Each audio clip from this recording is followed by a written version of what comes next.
Hello! Over the past year, I have been following a story that is so absurd. It's a story about a mansion that's so riddled with drama that it's become a bit of a joke. I don't know a lot about real estate, but one of my many guilty pleasures is watching tours of mansions on YouTube. You would think that my strong anti-capitalist beliefs would conflict with this, but somehow I find it relaxing. And through the YouTube algorithm rabbit hole, I found The One. The One is a mega mansion that was pretty different to any other house I'd seen toured on YouTube before. The tour was guided by the developer of the house, and there was some really strange vibes. There was all these little moments peppered throughout that were just kind of spicy.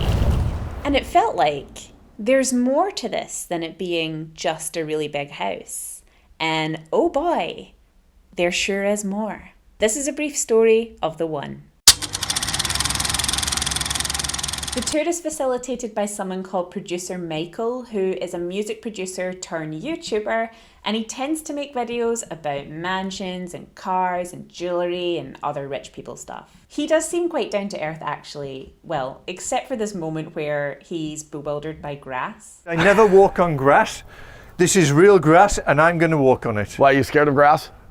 But anyway, the tour is guided by Niall Nyami, who was the developer on the project, and he takes you around the house showing you all its cool quirks, because this is his passion project. He talks about spending 10 years building it, and when you see the scale of it, you can kind of understand why it would take that long. For me, it felt more like a hotel or resort than a home. Something I think about a lot is if I ever was to buy a mansion, and not one as big as The One, like just a bog standard run-of-the-mill mansion, is that it would feel vacuous and lonely. And I know you would have staff to keep it ticking over. Your security team would be a whole department alone. But then it would feel like a workplace to me. It's hard for me to buy into something like that as a home. It's 105,000 square feet. It has a movie theatre, a bowling alley, a moat, a running track. The main bedroom is like a house all in itself. Umpteen pools, a party roof, a spa, a cigar lounge, a 50-car garage, an art gallery and a nightclub. I feel like Niall Nyami watched Richie Rich and was like, yes, this is a good idea. I have to say that there's a lot of attention brought to this piece of artwork, and I really don't like it. I don't like the location. I don't like that it blocks the view. I just think that it's rubbish. I don't want to shit on the artwork, but I don't get it there. Nah. But more on that later. Niall talks a lot about how this house is going to change the world, but it's not really clear how. There's a sense throughout that Niall's not very sure or certain of the future of The One, just based on his body language and the way he talks about the plans for it. One of the ways that he talks about the house changing the world is with the sculpture, the one that I don't like. He tells us that it was made by an Italian artist who does sculptures for town centres. He then dives into a story about a woman he met during the pandemic. So given this came out in April 2021, that's within the last year, and she's a singer. They've been married and are now getting divorced. She's from Cordova and she's a champion of this charity who build houses and schools for children to learn through acting and singing. And producer Michael's just like, that's incredible, awesome. And you're just like, wait, what? How does the sculpture help? What does this mean? Does it encourage people to donate to charity?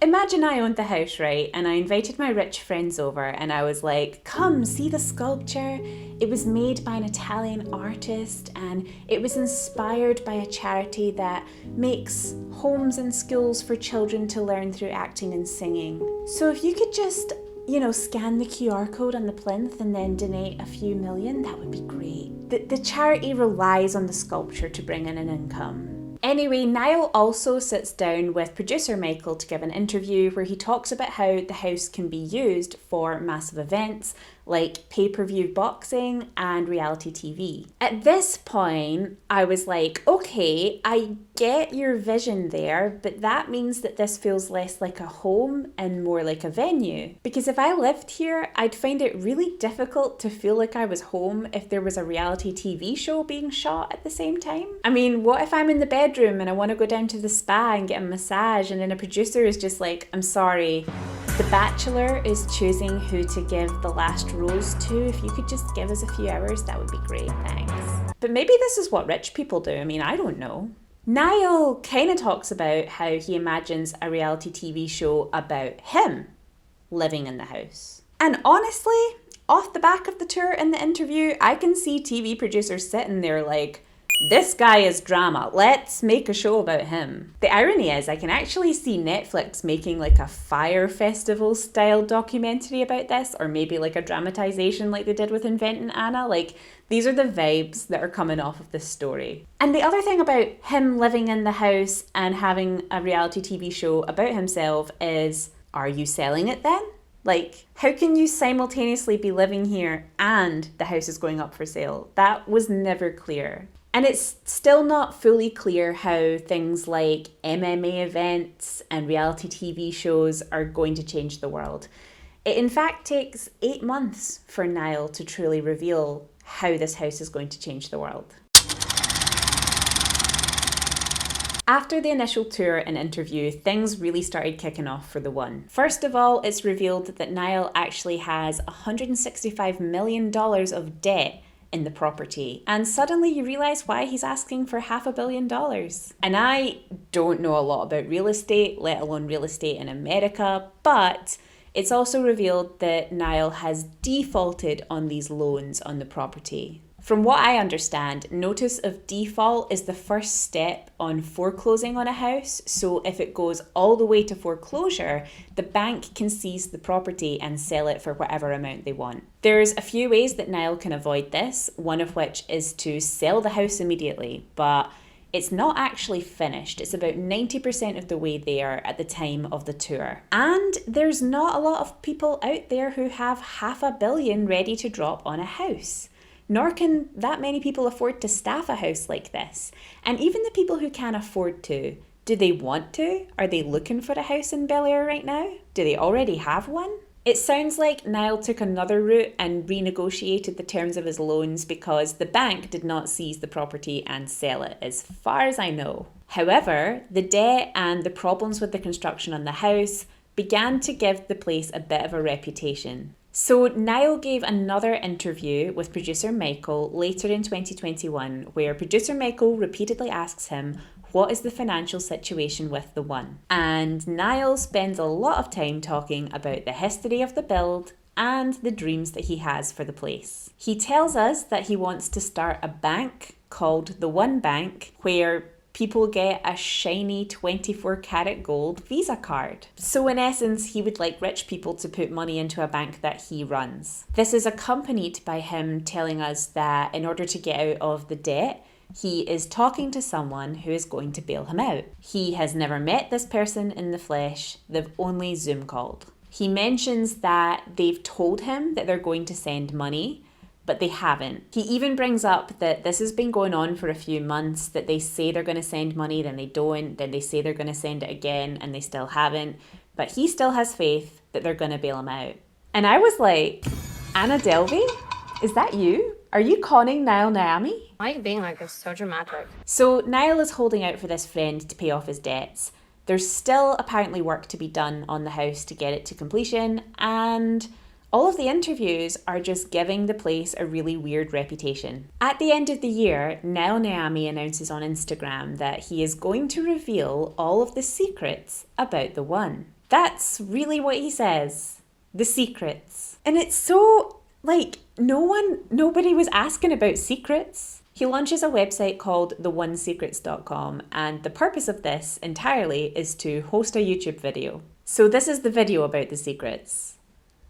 It's wild. Welcome to The One Secrets, where I promised you I was going to give you secrets that were worth billions of dollars. But today, you get them for free. Hopefully there's someone out there that is going to want to walk hand in hand with me into the stratosphere. I really think that he thinks buying this home is on par with space travel. To create the large, flat 3-acre pad, I had to remove thousands of yards of dirt that could never be done today. I guess one of the secrets was how they excavated land to build the house. That's a secret worth $1 billion there. Nothing gets you more than seeing the pictures of my 2 sons. That really shows you how long it took me to build this house and time that I could never, ever get back. I find all of the chat around his kids really strange. Like, it's tugging on the heartstrings of this man lost 10 years with his kids to build this house, so you owe it to him to buy the house. Like, it wasn't prison, Niall. You could have just saw your kids. He does mention that a property like this can never be made again. And there's a reason for that he doesn't share. LA actually changed the law so that residential properties of this scale could never be built again. I wonder fucking why. We received an approval to host 1,600 people during COVID. How? Because there was a miracle. Not only did I have a house that should never been able to be built, that I got built, but my house was 4 minutes down the street from 10,000 empty parking spaces. This bit makes it seem like the issues of having events during COVID were to do with parking. Not social distancing, parking. You are going to be able to give the world a chance to be part of history. I don't know if that's really what he said. It could have been edited strange. But given that Niall is pushing this out into the world, we have to take it that he said what he said. Give the world a chance to be part of history. This is part of history now, just not in a positive way. Digital currency that could be backed by actual real estate assets. Imagine taking that digital coin and breaking it up into millions of little tiny pieces. And each piece represents a token. So, last week, the house was sold. It went for 126 million. That's not the largest amount of money that's ever been paid for a house. The record holder is way higher. There's still a lot to be revealed about the purchase of the house. We don't yet know who it is. So, since I recorded this, it has been released who bought the house. It is the owner of a fast fashion brand. And I'm not going to name who he is, and I'm not going to name the brand either. You can find both of those things if you want to look it up. The reason I'm not going to name them is because once I learned who it was, I started looking at the website and kind of doing a bit of digging, and now I keep getting ads for his fast fashion brand. And fast fashion is unethical and unsustainable, and it now really annoys me that I keep having that shoved in my face. So yeah, I'm not going to name who it is, but it's out there. But I think it's time that humanity took responsibility for getting into this mess. It's one thing to be involved in the indulgence of stupidly large homes, whether that's building them, selling them, or buying them. And I'm going to go on record right now, I could be tempted. If I had the money and there was a very lovely place to live, then that would be nice. But the one feels unashamedly ego-driven to me. The talk of being part of something big, part of history, changing the world, it's the same kind of bullshit that Fyre Festival tried to pull. I don't know if Niall believes the hype, but I do feel sorry for him. Like, this really sucks. He tried to do something super ambitious and it hasn't worked out the way that he wanted it to. We do live in an age where it's so easy to get sucked into the entrepreneur lifestyle of wealth, luxury, the rags to riches pipeline, and proving yourself to everyone in the world. Get your fucking ass up and work. But we have a lot of examples now of dick measuring too close to the sun. They say that there's a pandemic every 100 years and a major war every 100 years. Well, maybe there's also a flurry of snake oil salesmen every 100 years. Anyway, if you found this story interesting, then do check out the full story of the one across YouTube because it's really fascinating and other people do a really good job of talking about real estate than I do. If I ever do move into a mansion, then I'm just gonna paint the wall this color and like recreate this setup so that no one will ever know. I can be a hypocrite if I want to. Maybe I already am. Have you ever seen the outside of this flat? Anyway, see you next time.